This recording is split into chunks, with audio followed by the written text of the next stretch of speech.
It's no secret that the sports card hobby tends to center around Hall of Famers and superstars. Aaron Judge, Mike Trout, Shohei Ohtani, Mickey Mantle, guys like that, elite players at the top of their game that generate fan interest worldwide. But in centering my collection around a single team, I've been able to discover players I never would have found out about otherwise. Guys that had a tremendous impact on their individual franchise or were exemplary in some way, standing out from the rest of the pack. And today I want to talk about one of those guys, someone named Albie Pearson, outfielder for the Los Angeles Angels between 1961 and 1966. Stick around. It's a long fly ball deep to right. Way back! It's gone! Home run! How about that? Boom! Waka! Marino was right on target.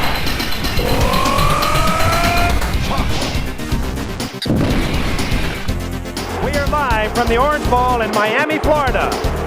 There's a sellout crowd, of course. Oh, did you just call it?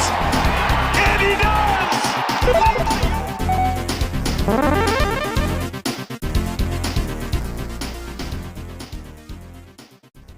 Welcome back to Bases Beautiful. My name is MD, and today we're talking about a guy named Albie Pearson, who is an outfielder for the Los Angeles Angels. Now, I'm an Angels fan, and digging into the history of the Los Angeles Angels, you go through what are some of the greatest Angels of all time.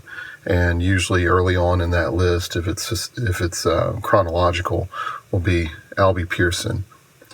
Now, Albie's career didn't start off so prominently. I mean, he was a short guy. He was 5 foot 5 inches tall, which is very short in the history of Major League Baseball. I think there's maybe only 2 or 3 players who have been shorter than him and made it to the Major League level. But Albie was a guy who grew up in Southern California, loved sports, loved baseball, and found himself constantly thinking about baseball. And when he was in community college, a psychology professor told him he seemed to be thinking more about baseball than he did any of his studies. And upon that, Albie decided to just go ahead and drop out and register himself, I guess, as a free agent, where he was signed as a minor league player within the Red Sox system. Now, none of these cards, he doesn't have any cards with the Red Sox because he never actually made it to the Major League level as a Red Sox. He was later traded to the Washington Senators, where he played his rookie season in 1958 and actually became the American League Rookie of the Year that year. So I've got his autograph card here, and he gave the American League ROY, Rookie of the Year inscription on it. Obviously very proud of that achievement. And what's funny is Albie played with the Senators, but he recalls a time, there's a podcast where he gives an interview, and he recalls a time when he was in Boston and he saw Ted Williams taking batting practice or something to that effect. And he ended up approaching Ted Williams and having some kind of conversation where Albie asked him how he could improve his swing. And according to Albie, he got some kind of advice from Ted Williams, a famous Hall of Famer, that actually improved Albie's hitting ability and helped him to get some of his and to find some success hitting at the major league level. Now, unfortunately, after his tremendous 1958 rookie season that allowed him to be Rookie of the Year, in the 59 and 1960 seasons, he seemed to have gone back and forth between the majors and the minor leagues. And I'm sure that was frustrating for him. And one thing that he noticed is that in 1960, it was announced that there was going to be a new expansion ball team in his old hometown of Los Angeles. Now, the Dodgers had already moved out of Brooklyn and were in the Los Angeles area, but this new expansion team was going to have an expansion draft where they picked existing ball players to add to their ball club. I'm not sure exactly how the draft was set up, but Albie apparently wrote a personal letter to Fred Haney, the Angels general manager at the time, making a case for why the Angels should select Albie Pearson with one of their draft selections. And with the very last pick of the expansion draft, the Los Angeles Angels chose Albie Pearson to be part of their ball club. Now, the 1961 season, there's a reason why I wanted his autograph on a 61 Topps card. It's because this is the first season that the Los Angeles Angels played. And so I have a running project of collecting a number of autographs of players that were on cards from the 1961 season, some of the major players of that year and those early years of the Angels. And so with the Angels, Albie apparently did find some lasting success as a productive player and was able to stay up at the major league level, was able to be a contributor. I think he even made an all-star team. And Albie, was kind of a fan favorite. He was labeled the Littlest Angel, of course, because he was so short. And here's his 1964 card a little bit later. He looks a little bit more seasoned as a player there. And you get the nice old LA Angels cap before they had settled into the California Angels name, which I think would happen there before the end of the 60s.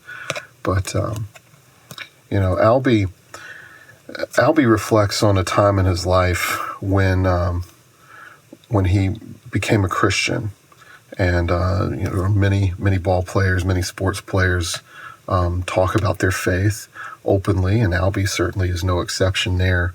But one of the unique aspects of Albie's story of coming to faith is he remembers a time when he was asked to escort Marylin Monroe out onto the baseball field at an Angels game. And Marylin Monroe was participating as part of a charity. She was giving a brief pitch right before the game, not a baseball pitch, but a pitch for people to contribute to the charity. And Albie noticed that before he escorted her out, when she was in the dugout and really wasn't visible by the fans, that she seemed very sad, very despondent, not really interactive with a lot of other people. But the moment she stepped out onto the field, her face lit up. The Marylin Monroe from Hollywood was recognizable to everybody as she smiled and waved and, carried herself with that Hollywood screen presence that she had. But then the moment after she finished making her case for why people should, telling about the charity and why people should give to it, and she stepped off and he escorted her back to the dugout, she went back to that sadness and despondency that he had recognized earlier. And I think he said the only reason he really even remembers that is because she died of a drug overdose several weeks later after this event. And it really hit Albie as he reflected on the fact that even though she had all of this fame and fortune and recognition and celebrity, that didn't really satisfy and fulfill her. There was still a deep sadness underneath it all. And he reflected on himself and thought about how his own life had not really measured up to what he had put a lot of his hopes in. And so he acknowledged himself to be a sinner before God and gave his heart to Christ and committed himself to following the Lord. And that's how Albie, became a Christian. Now, in the 1966 season, which is represented here, I like doing these bookends where you get the first player year, the last player year. His last season was with the Angels. And kind of sad, Albie ended up suffering a couple of ruptured discs in his back. And he had to make the hard decision whether he was going to have surgery and try and recover and come back as a player, or whether he was just going to have surgery and then retire and get on with other aspects of his life. And that's what he decided to do in 1966. He had a surgery and ended up studying for the ministry, becoming a pastor, and going into Christian ministry. And I know he pastored several churches over the years, but I think one of the things that he was really proud of over the course of his life, reflecting on it, was a ministry he began sometime in the 1990s called Father's Heart Ranch, which is a location out in the desert in Southern California. And it was a place intended for neglected and abused boys.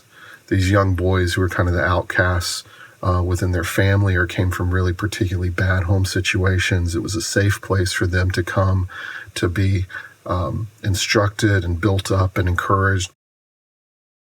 Lee, I hurt for some of these kids.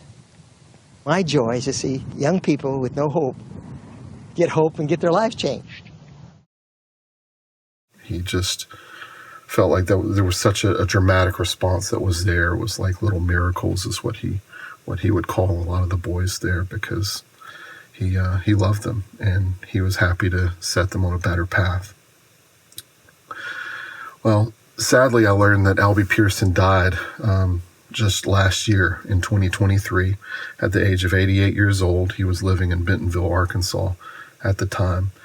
His career numbers in the major leagues were he was a .270 batter. He hit 831 hits over the course of his career, had a .369 on-base percentage, a .724 OPS, and he ended his career with a 13.2 career WAR. Certainly not Hall of Fame numbers, but Albie is a special guy, an interesting guy, and somebody I've really enjoyed learning about his story and getting to think about some of these lesser-known players who made an impact on and off the field in their own ways. And I can certainly say that about a guy named Albie Pearson. So that's all I have for today, and thank you for watching. 2 runs ahead. Albie Pearson walked. Ted Krzyzewski hit a tremendous home run into the bleachers out in right field, and then Bob Sawyer popped one over the wire fence 400 feet away. Stretched the throw of the first instead. Chasing Ken Hunt safely back to the bag. Don Wells with Bob Kelly and Steve Bailey at Memorial Stadium.